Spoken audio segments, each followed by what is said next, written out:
राम राम साथियों, नमस्कार दोस्तों।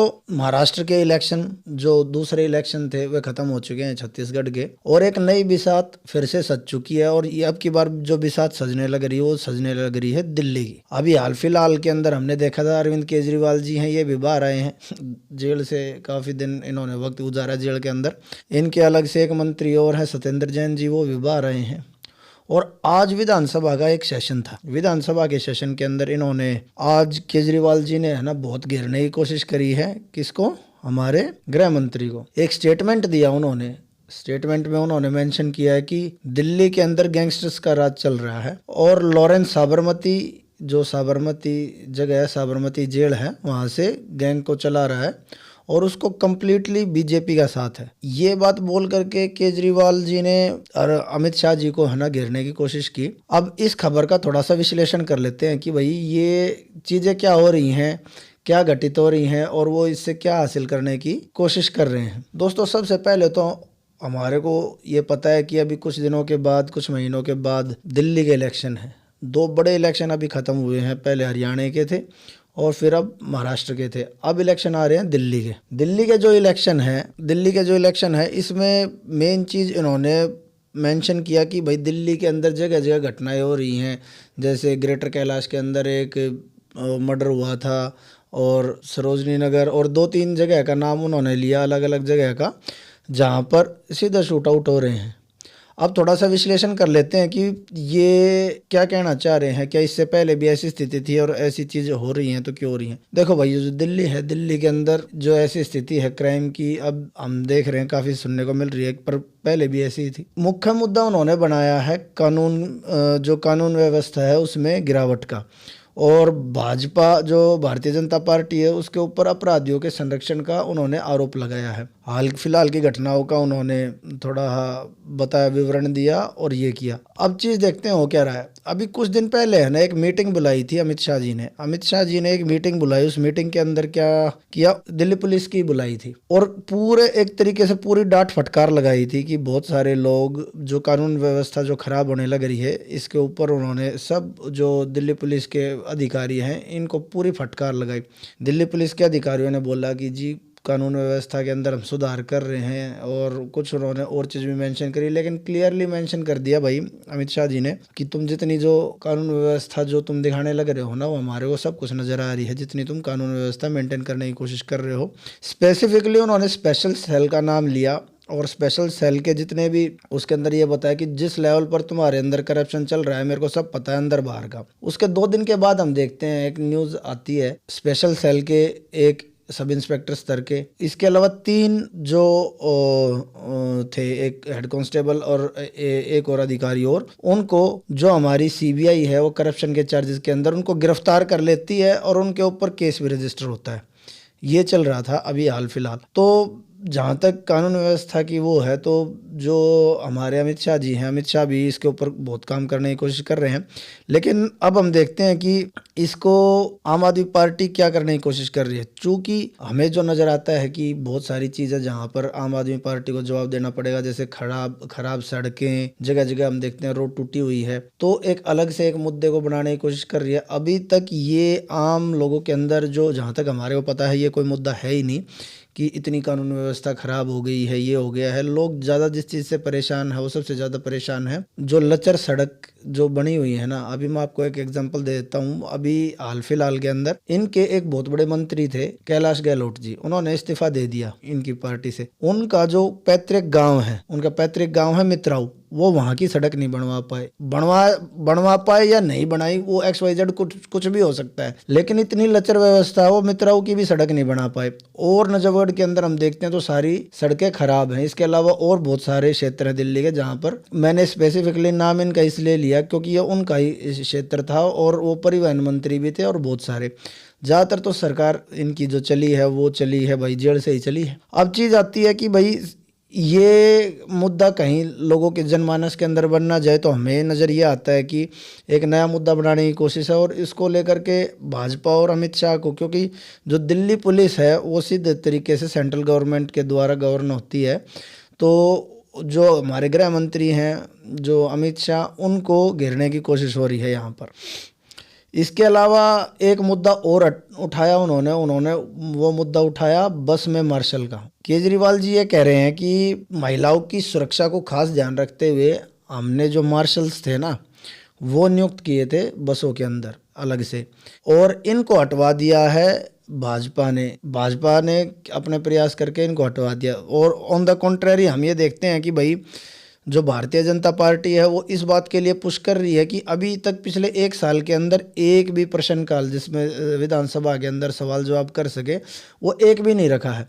तो ये एक चीज़ है। हालांकि हमने देखा था कुछ दिनों पहले जो मार्शल हो गए या फिर जो टेम्परेरी हो गए, इन्होंने बहुत बड़ा मुद्दा उठाया था और इन्होंने एक प्रदर्शन भी कराया था कि भाई हमारे को, क्योंकि इन लोगों की बहुत दिन से तनख्वाह भी नहीं मिली है, इनको सैलरी वगैरह नहीं मिल रही है, तो बहुत ज़्यादा परेशान हो गए थे ये लोग। वो मुद्दा केजरीवाल जी ने इस तरीके से कि भाई उनको क्यों हटाना पड़ा है उसके ऊपर उसको पैसिफाई या ठंडा करने के लिए हमें लगता है कि भाई बीजेपी के लिए ये इस तरीके से घेरने की कोशिश की है। और जो बीजेपी है उनको इस बात पर घेर रही है कि हमारे को तो सवाल पूछने की ही वो नहीं है, मतलब इजाज़त नहीं है, एक भी प्रश्नकाल विधानसभा के अंदर रखा नहीं गया। चुनावी संदर्भ दिया गया है इसका कि फरवरी के जो अंत में है ना, फरवरी जो अंतिम जो विधानसभा सत्र है और फरवरी में इलेक्शन है यहाँ पर, तो उससे पहले एक पूरा का पूरा जो मुझे नज़र आता है एक पूरा एक एनवायरनमेंट हिस्टीरिया क्रिएट किया जाएगा, नए मुद्दे लाए जाएंगे, पुराने मुद्दों के अंदर से कुछ ना कुछ बाल की खाल निकाली जाएगी ताकि एक दूसरे को घेरा जा सके और हम अपनी तरफ से वो कर सके, मतलब लोगों के मन में, लोगों के नज़रों के अंदर आया जा सके। अभी तक दिल्ली के अंदर जो राजनीतिक तौर पे बिल्कुल लोगों के अंदर एक नीरसता सी नज़र आ रही है, हमारे को कोई उसके अंदर ऐसा नहीं है कि लोगों के अंदर ज़्यादा इंटरेस्ट हो। जो जहाँ तक हम इसका विश्लेषण करते हैं, अगर हम आप समर्थकों के पर्सपेक्टिव के तौर पे देखते हैं ना, तो ये क्या काम करेगा, जो भाजपा की क्षमता है और भाजपा है कहाँ, एक कानून व्यवस्था ये संभाल रही है, तो उसको जानबूझ के उजागर किया जाएगा ताकि जो उनके आप समर्थक हैं उनके अंदर इस भावना को मजबूत किया जा सके। और जहाँ तक हमारे को पता है जो इनका वोटर बेस है आम आदमी पार्टी का, शायद ही उनको कभी भी रियल टाइम के अंदर इस जो ये कानून व्यवस्था इस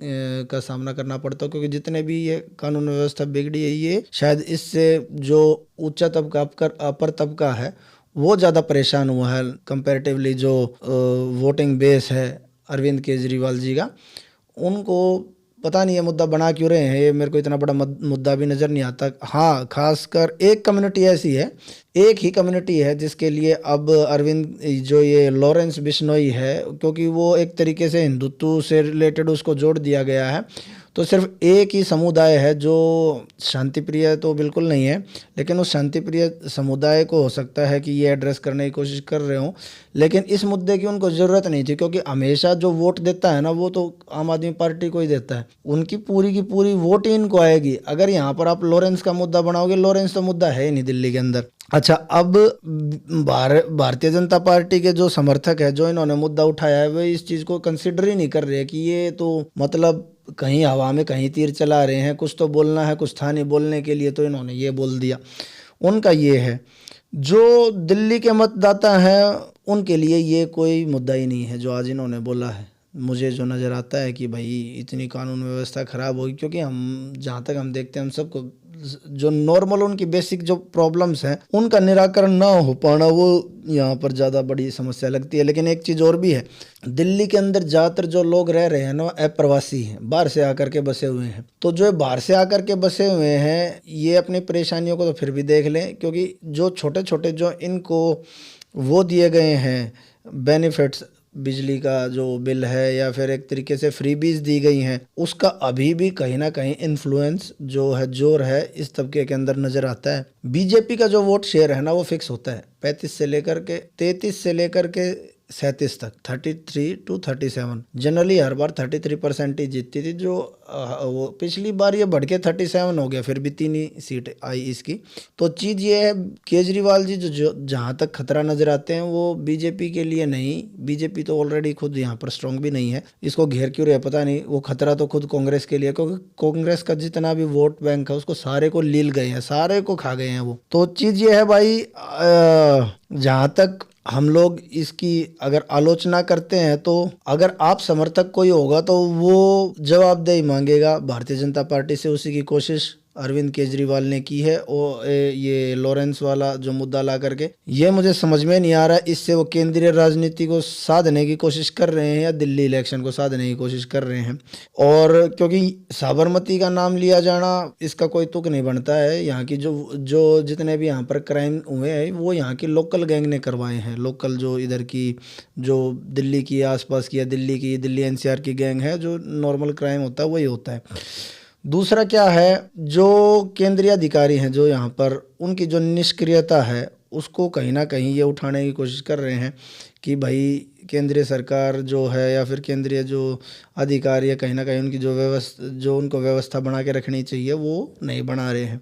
अब एक चीज़ और देखने को मिलेगी, जो बस मार्शल वाला मुद्दा है, ये कितना सकारात्मक लोगों के बीच में जा पाएगा, क्योंकि इससे पहले हम लोग देखते हैं कि बहुत ज़्यादा इनको ही ये चीज़ सुनने को मिली थी। पीछे जब ये मार्शल बैठे भी थे तो इनको एक तरीके से इनको प्रॉपर एड्रेस भी नहीं किया गया। तो एक तरीके से इस मुद्दे को, जो इनका मुद्दा है उसको लेकर के, अगर हम एक आम आदमी पार्टी के जो समर्थक उनके पर्सपेक्टिव में देखें तो एक तरीके से मुद्दा बनाने की कोशिश की जा रही है, जो कि एक बड़ा मुद्दा है भी। अलग से लोगों को रोजगार दिया गया था और अब उनके पास रोजगार नहीं है।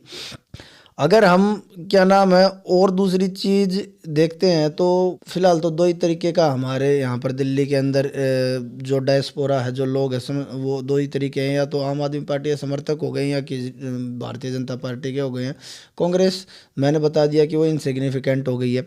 वो इन सारे आरोपों को तथ्यहीन बताएगी। उनको लगता ही नहीं कि ये कोई आरोप भी है, कोई मुद्दा है। और कहीं ना कहीं जो केजरीवाल जी हैं उनकी दूरदर्शिता के अंदर कमी बताएगी। वो ये बताएगी भाई क्या तुम अचीव करना चाहते हो और क्या तुम करना चाहते हो, कुछ उन्होंने मेंशन नहीं किया। जहाँ तक ये है, जो अपराध है, जो सवाल इन्होंने उठाए हैं, अपराध को केवल केंद्र सरकार की जो ये है विफलता कि भाई तुम क्राइम नहीं रोक पा रहे हो, इसको भारतीय जनता पार्टी के जो समर्थक है, मुझे नहीं लगता वो इसको पूरे तरीके से एक्सेप्ट करेंगे। कारण उसके पीछे ये है कि जो लचर व्यवस्था जो लोगों ने दी है और जितना बुरा हाल और जिस तरीके से बाहर से लोगों को यहाँ पर आकर के बसा भी दिया गया है, इनका ये जरूर एक बात रहेगी। और कहीं ना कहीं उनको पोषित भी किया जा रहा है। तो जब संसाधन नहीं होंगे, इतनी वो होगी, तो कहीं ना कहीं क्राइम बढ़ेगा भी। अब पता नहीं, ये दोनों पार्टियां, एक केंद्र सरकार जो केंद्र सरकार जो निभा रही है और ये राज्य सरकार जो इधर है, तो ये लेकर के फिर भी पता नहीं कितना बड़ा मुद्दा बन पाएगा। हमें तो लगता नहीं है बड़ा मुद्दा बनेगा। उद्देश्य जो केवल है वो यही है कि किसी तरीके से अपनी सिग्निफिकेंस आने वाले इलेक्शन के अंदर दिखाई जाए, जो कि इससे पहले इतने कमज़ोर जो केजरीवाल जी हैं आज तक थे नहीं। उनको अपना जो ये दिखाना है कि मैं एग्जिस्ट करता हूँ। जो उनके ऊपर आरोप लगे हैं, अभी वो जेल में रह करके आए हैं। एक बार उन्होंने इमोशनल कार्ड भी खेला था पीछे से कि भाई मैं जेल में हूँ इसलिए काम नहीं हो रहा है। लोगों ने ज़्यादा कंसीडर किया नहीं। अब की बार थोड़ी सी ढीली इनकी जो सिचुएशन है वो कुछ ज़्यादा ही ढीली नज़र आ रही है हमारे को। देखते हैं फिर भी हमारे जो भविष्य गर्भ है उसके अंदर क्या रखा हुआ है। फिलहाल तो जो मैंने आपको बताया कि दिल्ली सरकार ने घेरने की कोशिश करी है केजरीवाल को, पूरा विश्लेषण आपको बताया। अगर आपको मेरा विश्लेषण अच्छा लगा हो तो हमारे चैनल को लाइक कीजिए, शेयर कीजिए, सब्सक्राइब कीजिएगा।